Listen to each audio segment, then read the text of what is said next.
It's just past midnight in Sydney's central business district. Inside one of the most prestigious schools in the city, police officers move through the darkened corridors of the sports complex. They were sent there on a welfare check, but an unusual one. A man called emergency services from a payphone nearly an hour earlier. He hadn't given his name, just a location and a warning. Someone should find it before the kids do. When officers reached the women's changing rooms, they found a locked door, so they forced it open. The injuries they witnessed were beyond anything they expected, but no one, not her family, her friends, nor the students who so adored her, could possibly imagine who was behind this, because the person responsible was not a stranger. It was someone she knew, someone she trusted, someone who had spent the last few weeks smiling right beside her.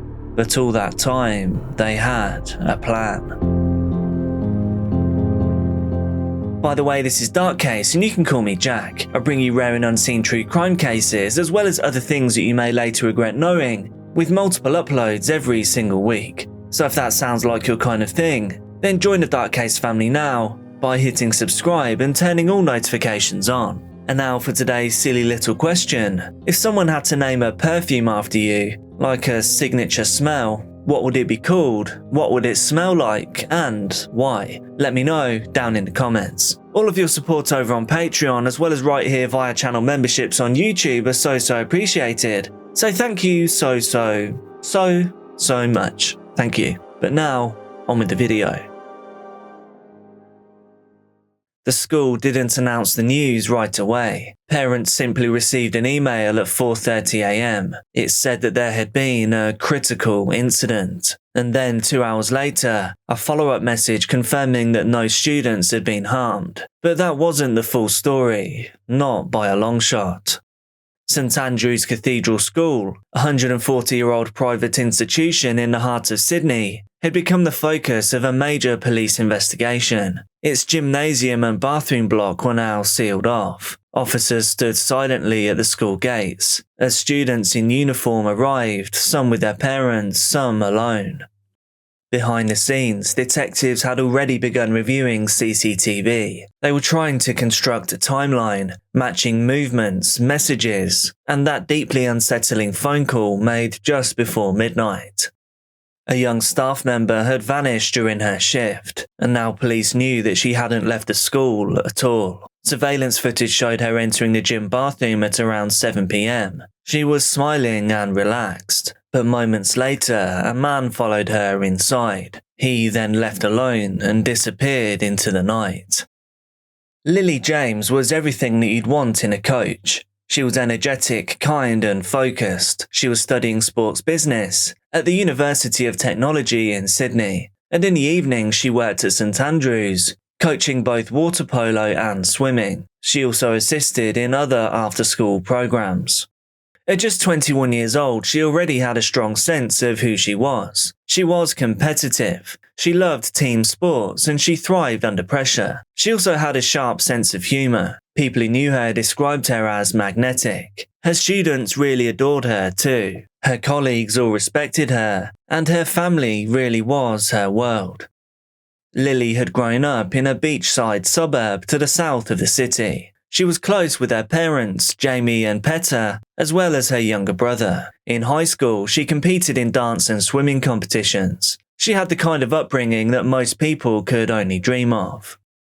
She didn't just have a surface charm or facade. Lilie was genuinely reliable, warm and generous. She'd been looking forward to a weekend away. She had plans. She had people who depended on her, and she really wasn't the kind of person who would just disappear without letting people know. Which is why, when she didn't respond to her text messages on that night, and she didn't come home, her parents grew concerned almost immediately.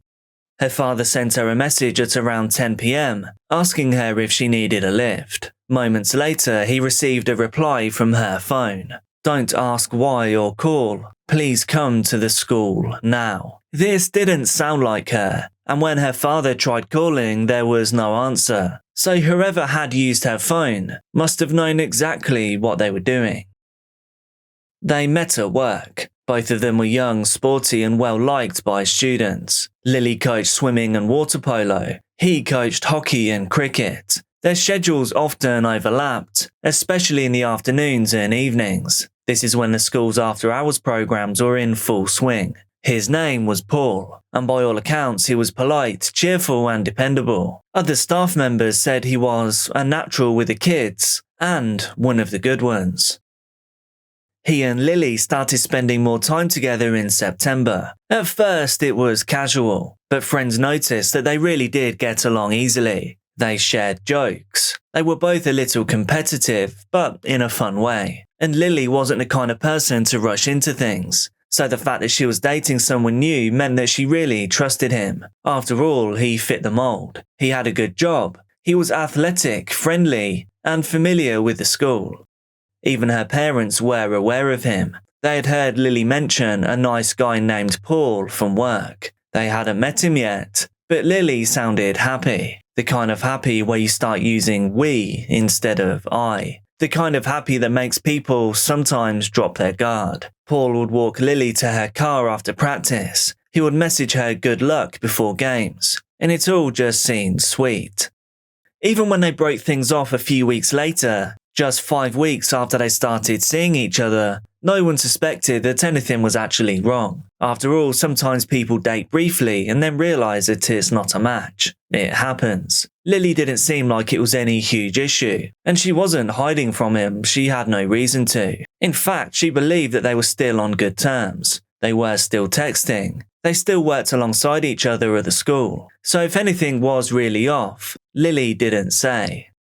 If you asked anyone at St Andrews who Paul Tyson was, the answers would have all sounded almost identical. You'd have heard things like bright, well-spoken and popular. He attended the school as a teen, and then returned in his early 20s to work as a coach and activities coordinator. The transition had been seamless. He already knew the staff, he knew the routines and the culture. He seemed confident, responsible and well-grounded. When the school needed help running programs, Paul was always one of the people who stepped up.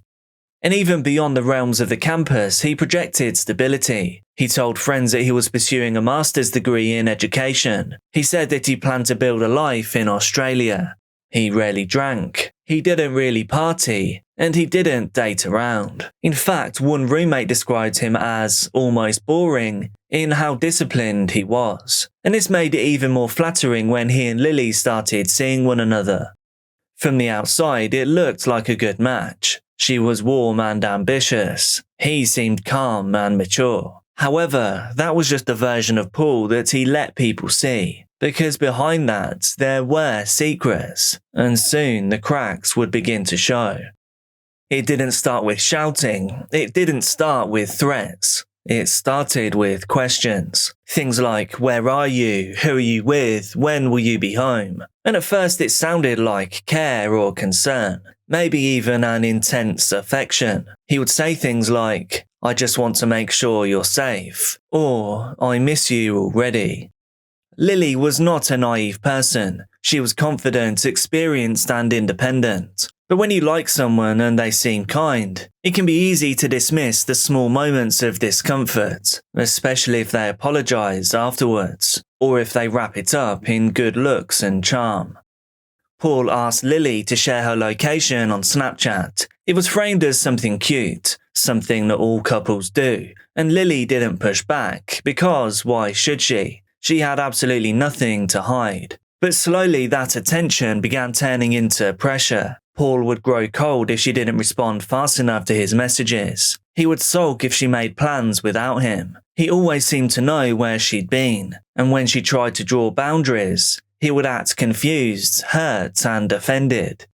To Lilie's friends, Paul seemed overly invested, but not outwardly dangerous. Just maybe kind of intense, the kind of guy who falls hard. And Lilie had been clear with him. She wanted to take things slowly. She did value her independence, but underneath the politeness and the how was your day messages, Paul was spiraling. He didn't like being left out. He didn't like not having control. And he really didn't like when Lilie spent time with other men, especially anyone from her past. The way he saw it, things that he felt were rejections, were not just a personal thing. They were intentionally humiliating. He was now dealing with a loss of control, no longer being in charge of the narrative, nor of the version of himself that he needed others to believe. And to him, that was the worst thing that could happen.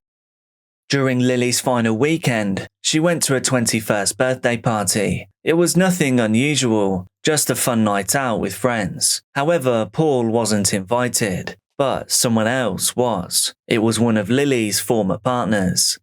That night, Paul had dinner with some friends elsewhere in the city. According to those who were there, he barely ate. He spent most of the evening glued to his phone. He was checking Snapchat maps over and over, refreshing and watching. He was trying to see where Lilie was at all times. When she left the party, Paul was already waiting nearby. He picked her up and drove her home. But he didn't have much to say. He just stared straight ahead. By this time, something had really shifted.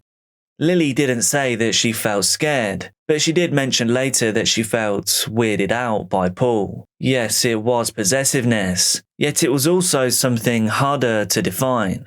A quiet intensity, a building pressure. That Monday, they spoke in person. She told him that she wanted to end things properly, to simply be friends, people that could continue working together professionally. She tried to be respectful, to be clear but kind, and Paul even said that he understood. He agreed to remain civil at work, and for a few days it seemed like everything was okay. He would smile at her on campus, and he still acted normal. But behind that smile, something was brewing.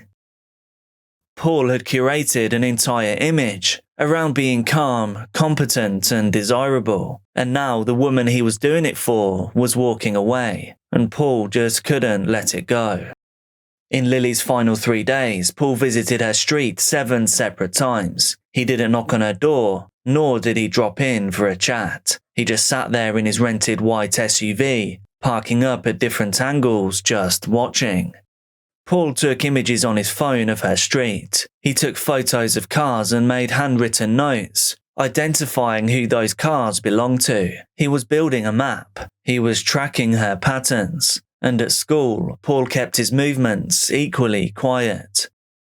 He began spending more time in the gym after hours, much more than he needed to. Security footage shows him entering the bathroom area multiple times in the days before the attack, and he wasn't going in to use the restroom. His behavior was weird. He would walk in fast. He would practice opening and closing the doors. He would time how long he could be inside before someone might pass by. On one day, he even brought in a yellow cleaning in progress sign and placed it in front of the disabled bathroom near the changing rooms. Then he walked away. 2 minutes later, he returned. He even looked directly at the camera and then went inside. Each time, his rehearsals became more and more deliberate.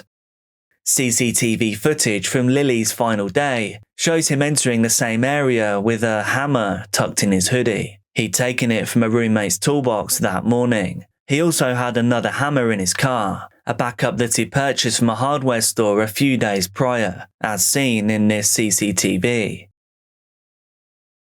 At 7:12 p.m, Lilie walked into the gym bathroom in order to change before her water polo match. She's smiling, wearing athletic gear, and there's no indication that she feels unsafe. She simply disappears behind the bathroom door, and then at 7:14 p.m, Paul enters after her. He's still carrying that hammer.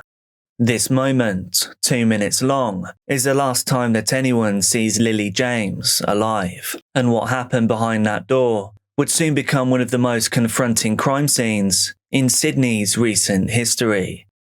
It only lasted seconds, but the damage was truly irreversible. Behind the bathroom door, Paul launched a violent, targeted attack. Lilie truly never stood a chance. She suffered 25 blows to the head and neck with the hammer. Forensic experts believe that the actual number may have been higher. The injuries were described as overkill. Some bones were completely shattered. There were also defensive wounds on her arms and hands, showing that she had tried to defend herself. She had tried to fight back. I feel it's also worth mentioning that there were no signs of SA.